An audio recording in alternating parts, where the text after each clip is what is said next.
গোটা 2025-এ তাহলে আমরা কি দেখলাম? সার্বিকভাবে বাঙালি বিদ্বেষ, চরম পর্যায়ের বাঙালি বিদ্বেষ, যেখানে বাঙালির ভাষা, বাঙালির খাদ্যাভ্যাস, বাঙালির ইতিহাস, সংস্কৃতি, অস্মিতাকে মুছে দেওয়ার এক গভীর চক্রান্ত। আসলে হবে না কেন? গোটা দেশে যেখানে এরা টগবগিয়ে ঘুরে বেড়াচ্ছে, সেইখানে তাদের ঘোড়া তো এসে স্তব্ধ হচ্ছে বাংলার বর্ডারে।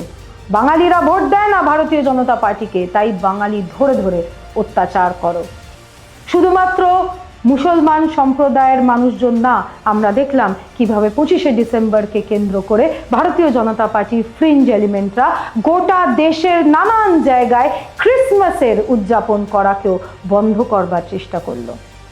বাংলা একটু আলাদা, তাই ভারতীয় জনতা পার্টির বাংলা বিদ্বেষী কুলাঙ্গারদের বলে রাখি, যতই করো হামলা, আবার জিতবে বাংলা।